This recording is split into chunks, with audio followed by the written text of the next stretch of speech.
কেন্দ্রীয় ছাত্র সংসদ ও হল সংসদ নির্বাচন ঘিরে উৎসবমুখর পরিবেশ বিরাজ করছে ঢাকা বিশ্ববিদ্যালয়ের ক্যাম্পাস জুড়ে। নির্বাচনে মনোনয়ন জমা শেষে প্রাথমিক প্রার্থীর তালিকা প্রকাশ করে বিশ্ববিদ্যালয় প্রশাসন। এর মধ্যে স্থগিত হওয়া প্রার্থীদের প্রার্থিতা ফিরে পেতে আপিল করার শেষ দিন ছিল শনিবার। মনোনয়ন জমার পর টানা 2 দিন চলে এ আপিল আবেদন। এদিন প্রার্থিতা প্রত্যাহার করেননি কেউ। তবে ফেসবুকে বিতর্কিত স্ট্যাটাস দেয়ায় ঐক্যবদ্ধ শিক্ষার্থী জোটের প্যানেল থেকে সদস্য প্রার্থী জয়নুদ্দিন সরকার তন্ময়কে বাদ দিয়েছে ছাত্র শিবির। আচরণবিধি নিয়ে কড়া নির্দেশনার কথা আবারও তুলে ধরে ডাকসুর চিফ রিটার্নিং অফিসার জানান, এখনো লঙ্ঘনের কোনো অভিযোগ পড়েনি। আমাদের কমিশনের একার পক্ষে কোনোদিনও সম্ভব না এই নির্বাচনকে একবারে সুষ্ঠু করা। সেই ক্ষেত্রে আমাদের প্রিয় ছাত্রছাত্রীদের সহায়তা সবচেয়ে বেশি প্রয়োজন। ডাকসু নির্বাচন ঘিরে বিশৃঙ্খলা সৃষ্টি করলে মাঠ ছেড়ে দেওয়ার ঘোষণা দিয়েছেন উপাচার্য। সুষ্ঠু ভোট আয়োজনে বাধা এলে সবকিছু প্রকাশ করে দেয়া হবে। এই আয়োজনে সবাই যতক্ষণ আমার হাত ধরে থাকবেন ততক্ষণ আমি মাঠে থাকব।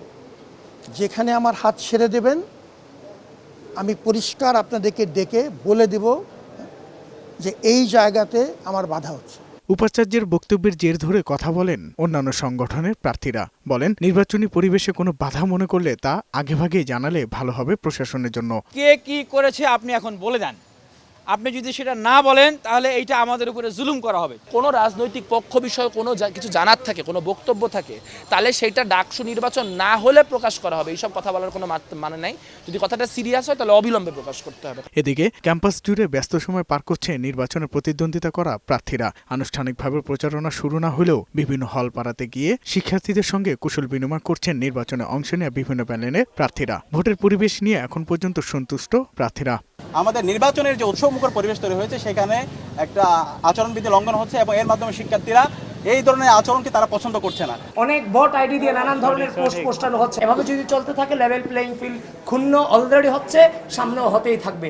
প্রাথমিক তালিকা অনুযায়ী এবার ডাকসু নির্বাচনে ভিপি পদে 48 জন, জিএস পদে 19 ও এজিএস পদে 28 প্রার্থী বৈধ হয়েছেন। আগামী 9 সেপ্টেম্বর হবে ভোট গ্রহণ। সাজ্জাদুর রহমান, বৈশাখী সংবাদ, ঢাকা।